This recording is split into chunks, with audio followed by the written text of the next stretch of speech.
tempat lain terjadi juga teror dan pembantaian. Gerombolan PKI itu memang benar-benar biadab. Seperti yang terjadi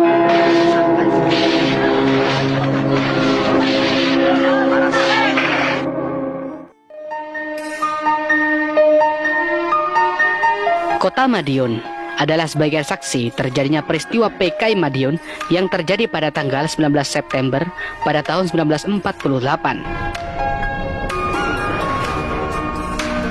Kemerdekaan Indonesia yang baru berjalan selama 3 tahun, namun pada tahun 1948 sudah kacau dan menjadi perjuangan terberat bagi Republik Indonesia karena terjadinya peristiwa kelam PKI Madiun 1948.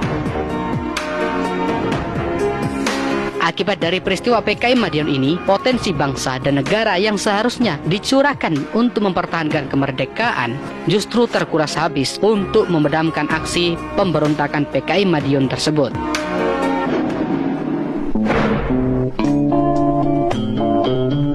Ada sejumlah pihak yang mengatakan bahwa PKI adalah dalang dalam pemberontakan tersebut, dan juga ada yang mengatakan bahwa peristiwa tersebut bukanlah pemberontakan, melainkan provokasi yang dilakukan oleh kelompok tertentu. Namun dalam video ini, Mata Hati Pemuda tidak akan membahas siapa dalang daripada peristiwa PKI Madiun 1948, namun kita akan membahas apa yang melatar belakangi terjadinya peristiwa PKI Madiun 1948 dan rentetan peristiwa sebelum terjadinya peristiwa Madiun 1948 merupakan peristiwa perebutan kekuasaan dan diproklamirkannya Republik Indonesia Uni Soviet oleh musuh munawar dan FDR pada tanggal 18 September 1948.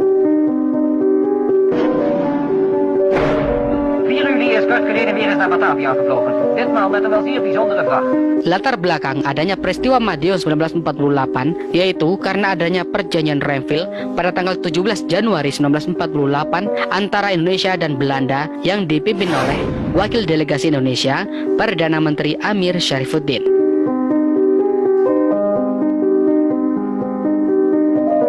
Namun, perjanjian ini dianggap gagal oleh pemerintahan Republik Indonesia karena menimbulkan dampak negatif bagi Indonesia sendiri.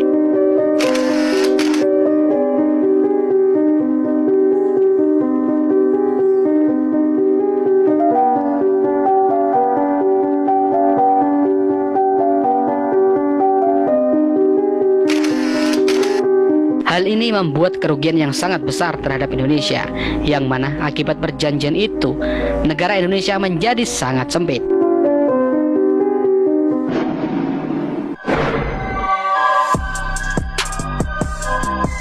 Karena kegagalan tersebut, Amir Syarifuddin memberikan mandat sepenuhnya kepada Presiden Soekarno. Sehari kemudian, TNI menuntut Amir Syarifuddin untuk mundur dari jabatannya sebagai Perdana Menteri dan Menteri Pertahanan pada tanggal 18 Januari 1948. Kemudian Presiden Soekarno memutuskan untuk memecat Kabinet Amir Syarifuddin dari Perdana Menteri dan sekaligus Menteri Pertahanan. Dan pada akhirnya, Kabinet Amir Syarifuddin digantikan oleh Kabinet Hatta. Hal itulah yang menyebabkan Amir Syarifuddin menjadi oposisi Kabinet Hatta.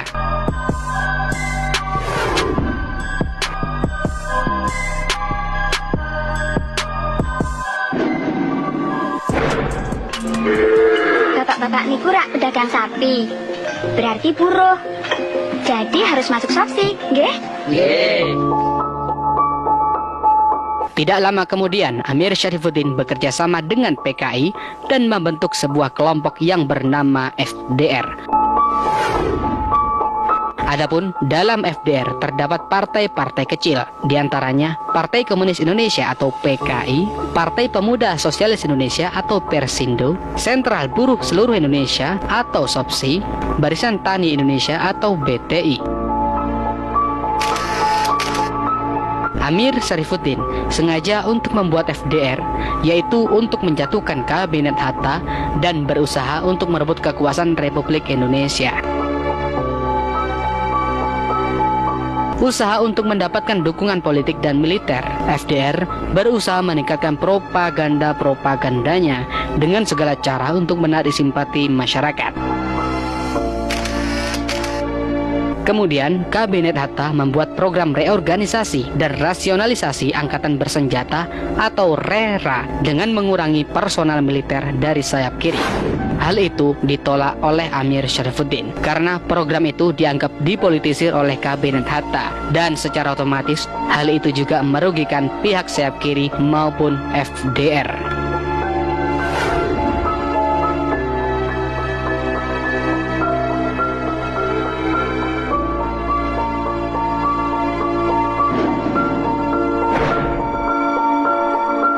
Kemudian FDR maupun PKI membuat pergerakan, yaitu melawan Kabinet Hatta dengan demonstrasi besar-besaran dan membuat slogan agar Amir Syarifuddin dijadikan kembali Menteri Pertahanan dan Perdana Menteri. Hal ini membuat suatu kekacauan yang sangat luar biasa.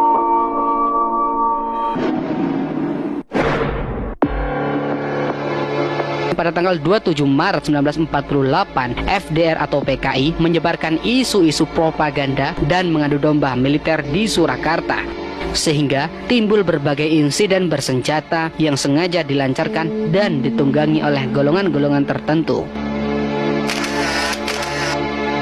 Pada tanggal 23 Juni 1948, adanya ancaman ekonomi dengan terjadinya pemogokan besar-besaran buruh tani yang menuntut kenaikan upah di Delanggu, Solo. Peristiwa ini didalangi oleh FDR.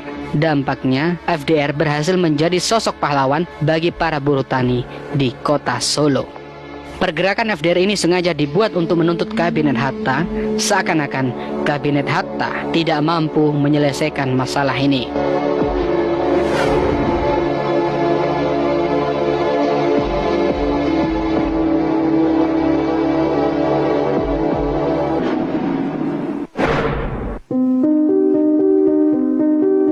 Sebelum Musuh Munawar menampakkan diri di Indonesia, dia menyamar sebagai Suparto, Sekretaris Suripno, Duta Republik Indonesia. Kedatangan Musuh disambut baik oleh Presiden Soekarno pada tanggal 12 Agustus 1948. Namun, kemudian ternyata tujuan Musuh datang ke Indonesia adalah untuk memulihkan kondisi PKI dan kondisi politik Republik Indonesia. Kemudian, Musuh menampakkan dirinya pada tanggal 20 Agustus 1948. Sejak itulah lahirlah Komunis ala Musuh atau Jalan Baru PKI untuk Republik Indonesia. Untuk memperkuat PKI ala Musuh, Musuh bekerja sama dengan Amir Syarifuddin dengan FDR-nya, sehingga Amir Syarifuddin mempengaruhi Musuh dengan tujuan yang sudah disepakati, yaitu melawan Kabinet Hatta dan meruntuhkan pemerintahan Soekarno yang dinilai oleh Musuh bahwa Soekarno-Hatta bercumbu mesra dengan kaum kapitalis dan kaum penjajah. Sehingga Musuh menganggap PKI lah yang mampu melanjutkan revolusi Indonesia.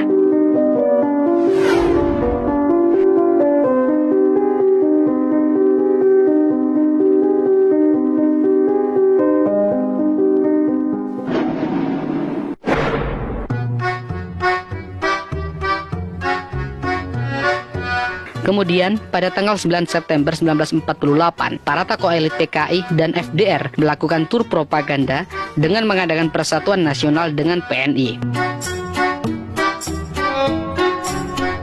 PKI mengirimkan surat kepada Masyumi dan PNI yang memuat usul pembicaraan untuk bekerja sama dengan Persatuan Nasional.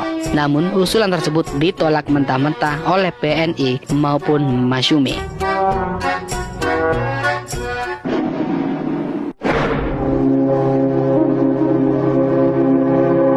Di tempat lain, terdapat peristiwa pertempuran antara pasukan Siliwangi dan pasukan Senopati yang terjadi di Sukoharjo. Pertempuran ini ternyata ditunggangi oleh FDR dengan tujuan untuk mengadu domba dalam tubuh militer. Pertempuran ini berawal dari pembunuhan Kolonel Sutarto dari pasukan Senopati pada tanggal 2 Juni 1948 silam di rumahnya di Surakarta. Pelakunya pun tidak ditemukan hingga sekarang. Dengan begitu, terjadilah pertempuran antara pasukan Siliwangi dan pasukan Senopati yang terjadi di Sukoharjo pada tanggal 15 September 1948. Kemudian pasukan Senopati pun mengundurkan diri ke Wonogiri.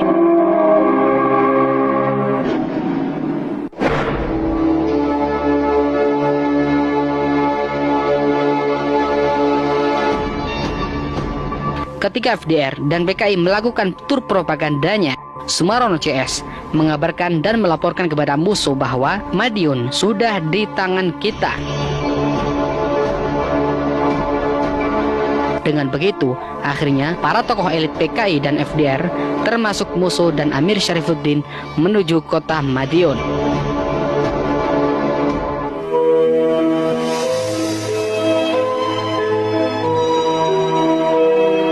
Di sanalah mereka disambut hangat dengan bendera merah yang bergambarkan Palu Arit di pinggiran kota Madiun. Dan kemudian pada waktu itu juga di kota Madiun telah diproklamirkannya negara Republik Indonesia Uni Soviet oleh Musuh Munawar dan FDR pada tanggal 18 September 1948 dengan melucuti senjata militer, juga menghabisi masyarakat yang tidak setuju dengan PKI maupun FDR.